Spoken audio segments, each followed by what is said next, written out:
सबसे पहले समाजवादी पार्टी ने अपना गठबंधन तय किया। सबसे पहले समाजवादी पार्टी ने अपनी सीटें घोषित की। सबसे पहले समाजवादी पार्टी ने अपना प्रचार शुरू कर दिया।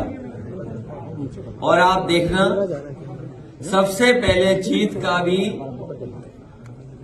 जो संदेश आएगा वो समाजवादी पार्टी और गठबंधन का होगा। तो सबसे पहले गठबंधन किया, सबसे पहले सीटों का बंटवारा किया, सबसे पहले पार्टी कैंपेन सॉन्ग रिलीज किया।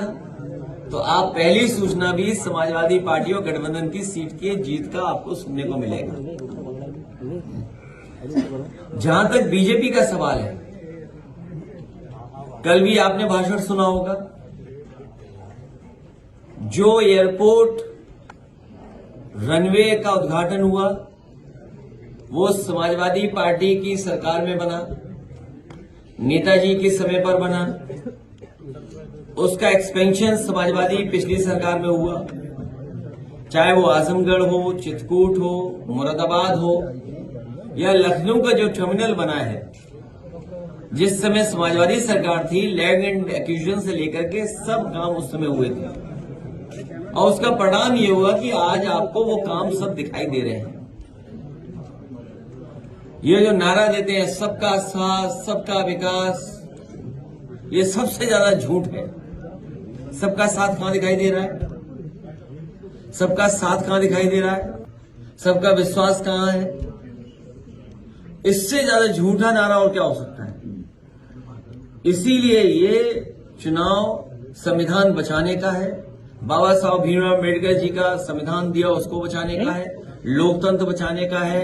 डॉक्टर राम मनोहर लोहिया ने जो समाजवादी सपना देखा, उसको बचाने का है। नेताजी ने जो रास्ता दिखाया, किसान, गरीब, अल्पसंख्यक मुसलमान भाइयों का, उनका हक और सम्मान बचाने का चुनाव है। पूरे देश की जनता को इस बात की खुशी है कि सुप्रीम कोर्ट के माध्यम से कम वो सूची आ जाएगी, जिस सूची में ये पता लग जाएगा कि इलेक्टोरल बॉन्ड्स किन्होंने दिए हैं। अब सवाल यह है कि वो सार्वजनिक होगा कि नहीं होगा, हम और आप जान पाएंगे कि नहीं जान पाएंगे। बीजेपी तो जानती है कि उसे कहां से चंदा मिला है, या हमें चंदा मिला हुआ तो हमें तो पता है कि कहां से चंदा मिला है। ये जनता जान पाएगी कि नहीं जान पाएगी, ये सबसे बड़ा सवाल है। इसलिए हमें उम्मीद है कि सुप्रीम कोर्ट के माध्यम से, या जो साथी इस बात को चाहते हैं कि जनता जाने, तो मुझे उम्मीद है कि देश की जनता जानेगी कि इलेक्टोरल बॉन्ड्स बीजेपी पे जो आए हैं या अन्य दलों पे जो आए हैं वो किन किन के माध्यम से पहुंचे। सुप्रीम कोर्ट ने कहा वो इलेक्शन, कल भी मैंने कहा था, कई बार कहा, सदन में कहा, और फिर कहता हूं मैं, जो लोग 46 में 56 की बात कहते थे, आज बताएं कि वाइस चांसलर्स जो अपॉइंट हुए वो कितने हुए पीडीए, और वाइस चांसलर्स ने जो अपॉइंट किए हैं उसमें पीडीए कितने हैं, जिलों में पीडीए कितने हैं, जिलों की अधिकारियों की पोस्टिंग में कितना पीडीए है। ये सबसे बड़ी यूनिवर्सिटी थी, कलाम साहब के नाम पर बनी थी, टेक्निकल यूनिवर्सिटी। उसमें बताओ डायरेक्टर्स कितने पीडीए के हैं। तो भारतीय जनता पार्टी पीडीए का केवल वोट लेना जानती है, लेकिन उनको हक सम्मान नहीं दिलाना चाहती।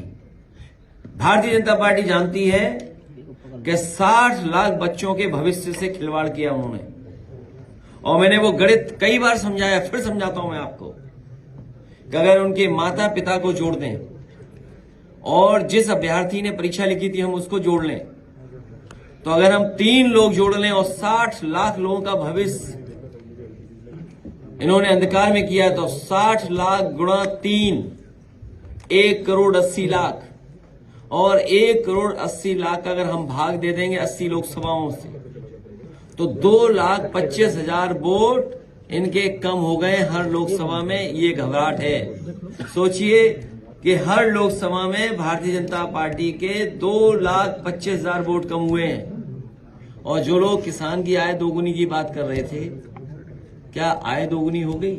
सोचिए क्या कहते हैं कि हम दुनिया की 5वीं अर्थव्यवस्था बन गए हैं।